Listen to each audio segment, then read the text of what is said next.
जबलपुर में मई माह की शुरुआत में ही प्रचंड गर्मी पड़ रही है। पारा 40 डिग्री के पार है। चिलचिलाती धूप लोगों को परेशान कर रही है। सूरज कहर बरपा रहा है। भीषण गर्मी से निजात पाने के लिए जबलपुर के लोग सुबह और शाम को बड़ी संख्या में नर्मदा तटों पर पहुंच रहे हैं। इन दिनों नर्मदा नदी का जिलहरी घाट पर्यटकों से गुलजार है। सुबह से ही लोग यहां स्नान करने और तैराकी करने बड़ी संख्या में पहुंच रहे हैं। नर्मदा नदी का जिलहरी घाट नेचुरल स्विमिंग पूल के तौर पर जाना जाता है। यहां जलस्तर कम होने के चलते बड़ी संख्या में बच्चे, महिलाएं और युवा स्विमिंग करने के लिए पहुंचते हैं और भीषण गर्मी में घंटों पानी के अंदर रहकर गर्मी से राहत पाते हैं। इस घाट पर कई सालों से तैराकी की ट्रेनिंग भी दी जाती है। जिलहरी घाट के नित्य तैराकी मंडल के सदस्य कई सालों से यहाँ लोगों को तैराकी के गुर सिखा रहे हैं। कई लोग जहां तैराकी का आनंद उठाते हैं तो कई लोग तैराकी सीखने के लिए यहां डेरा जमाए रहते हैं। जिलहरी घाट में कई सालों से तैराकी का प्रशिक्षण दे रहे बुजुर्ग भी बड़े ही बेहतर ढंग से तैराकी सीखने वालों को प्रशिक्षण देते हैं और उन्हें एक बेहतरीन तैराकी बनाने के लिए बारीकियां सिखाते हैं। तो साथियों, जैसा कि आप सभी देख रहे हैं आज की ये शानदार रिपोर्ट हमारी पल पल इंडिया न्यूज़ के माध्यम से, और देख रहे हैं कि यहाँ पर नौका विहार का भी लोग आनंद उठा रहे हैं और माँ का ये सुंदर शीतल जल, माँ नर्मदा का ये सबसे स्वच्छ जल आप देख पा रहे हैं कि किस तरह से भक्त यहाँ पर आनंद उठा रहे हैं और स्नान का आनंद उठा रहे हैं। जो तैरना जानते हैं वो तैर करके पूरी मस्ती और आनंद के साथ इस पावन अवसर का लाभ उठा रहे हैं और स्नान कर रहे हैं। आज माँ नर्मदा के तट पर जिलहरी घाट में हम आए हुए हैं और जैसा कि वैशाख मास का पुण्य अवसर है तो भक्ति भाव से भक्त यहाँ पर जुड़े हुए हैं और बड़ा ही अपने आप को सौभाग्यशाली मान रहे हैं, क्योंकि माँ नर्मदा कहते हैं जिनके दर्शन मात्र से ही भक्तों की मनोकामना पूरी हो जाती है। और यहाँ पर तो आज माँ के आंचल में भक्त आए हुए हैं, स्नान कर रहे हैं और स्नान आदि के बाद प्रभु का ध्यान कर रहे हैं। तो बताइए आप कैसा महसूस कर रहे हैं आज यहाँ? माँ नर्मदा की गोद में आके नहाने से जितनी भी थकान है सब वो हर लेती हैं। और जैसे हम लोग पुलिस की तैयारी कर रहे हैं, कांस्टेबल में भी एग्ज़ाम निकला हुआ है, तो सप्ताह के 6 दिन हम प्रैक्टिस करते हैं और डेली शाम में आके नहाते हैं। तो पूरी जो थकान है सब माँ नर्मदा अपनी गोद में हर लेती है। क्या बात, कहाँ से हैं आप? मैं मझगमा के पास का रहने वाला हूँ, रहता जबलपुर में। तो कब से आ रहे हैं आप? मैं तो यहाँ 5-6 महीने से आ रहा हूँ डेली। तो जैसा कि आप सभी देख रहे हैं कि यहाँ पर जिलहरी घाट में हमने एक नज़ारा और देखा कि यहाँ पर तैराकों की बड़ी संख्या में यहाँ पर तैराक आए हुए हैं जो ट्रेनिंग भी ले रहे हैं। आइए जानते हैं किस तरह से यहाँ ट्रेनिंग दी जाती है और किस तरह से लोग यहाँ पर आते हैं। प्रतिवर्षानुसार इस साल भी हजारों लोग इधर पे स्विमिंग सीखने के लिए आ रहे हैं, जिसको हम लोग स्विमिंग सिखाते हैं। कई बार नदी पार लेके जाते हैं, डब्बों का भी सहयोग लेते हैं। वो लाइफ गार्ड हो जाता है उस हिसाब से कि कोई बच्चा डूबे ना। जी। और बहुत अच्छा करते हैं और हजारों लोग इधर से स्विमिंग सीख के जा रहे हैं प्रति अनुसार। मैं अशोक ग्रोवर, नर्मदे हर। तो जैसा कि आप सभी देख रहे हैं बड़ा उत्साह और उल्लास का यहाँ पर नज़ारा दिख रहा है और जो तैराकी छोटे छोटे बच्चों से लेकर बड़े तक यहाँ पर तैराकी सीखने में कैसा महसूस हो रहा है? बहुत अच्छा। अच्छा, कितने दिन से आ रहे हैं? मैं 1 महीने से। अच्छा, क्या सीखा, कितना सीखा आपने? मैंने अभी बहुत सारा। अच्छा, तो एक बार दिखाएंगे हमारे दर्शकों को? जी। आइए।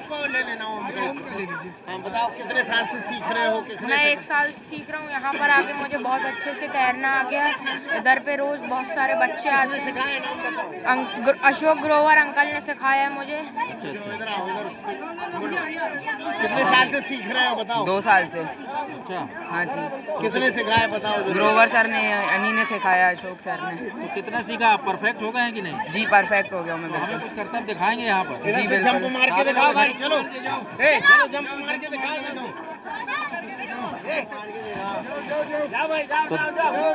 तो ये देख रहे हैं आप ये जंपिंग का नज़ारा, जो यहाँ स्टूडेंट्स आते हैं जो तैराकी सीख रहे हैं, किस तरह से लगातार ये अपने कर्तव्य भी आपको दिखा रहे हैं। और तैराकी एक बहुत महत्वपूर्ण हिस्सा है जीवन का, जो हर इंसान को आना ही चाहिए, क्योंकि कभी कभार ऐसा जीवन में होता है कि इसकी ज़रूरत पड़ जाती है। और तैरना यदि व्यक्ति सीखा हो तो काफ़ी बड़ी समस्या का समाधान हो जाता है। और जिस तरह से यहाँ पर तैराक तैयार किए जा रहे हैं तो निकट भविष्य में भी ये अपने दोस्तों, मित्रों, रिश्तेदारों के काम आ सकते हैं। ये बहुत अच्छी कला है और ये आना भी चाहिए। हमारे साथ यहाँ पर संजय सिंह यादव जी हमें मिल चुके हैं और यहाँ पर जैसा कि उन्होंने बताया कि तिरंगा यात्रा जो निकाली जाती है उसमें यहाँ के बहुत सारे तैराक भी मौजूद होते हैं और इतिहास रचते हैं। आइए उनसे जानते हैं बहुत कुछ यहाँ के बारे में। ये जो स्थान है ये नैसर्गिक रूप से जो जबलपुर को मिला है ये बहुत बड़ी देन है, क्योंकि इसको आप एक प्राकृतिक स्विमिंग पूल कह सकते हैं। इसकी गहराई आप नापने जाएंगे तो गहराई हम लोग कई बार नहीं नाप पाते हैं, लेकिन लोग कहते हैं कि लगभग 60 फीट नीचे इसकी गहराई है। और इसकी विशेषता ये रही है कि यहाँ से बड़े बड़े तैराक निकले।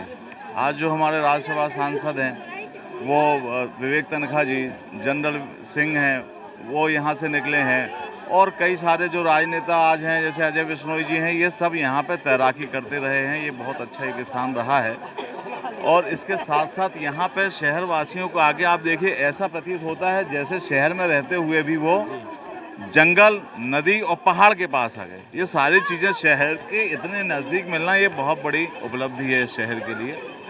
साथ में माँ नर्मदा की कृपा है कि ये छोटे छोटे बच्चे ये जो आज यहाँ पे तैराकी सीख रहे हैं, यहाँ पे किनसे कोई राशि किसी प्रकार का शुल्क नहीं लिया जाता है, और इनके जीवन में वो तैराकी सीखने के बाद आत्मविश्वास आता है, और वो आत्मविश्वास उनको जीवन में आगे बढ़ने के लिए बहुत सहायक होता है। एक विशेष चीज़ इस जिलेरी घाट के बारे में बता दें कि यहाँ से प्रत्येक वर्ष 14 अगस्त को अखंड भारत संदेश यात्रा के नाम से तिलवारा घाट तक सैकड़ों तैराक हाथ में तिरंगा लेकर के तैरते हुए जाते हैं, और यहाँ से राष्ट्रभक्ति, राष्ट्र जागरण, भारतीय संस्कृति के संरक्षण, प्रकृति के संरक्षण का संदेश देते हुए ये यात्रा प्रत्येक वर्ष 14 अगस्त को निकलती है।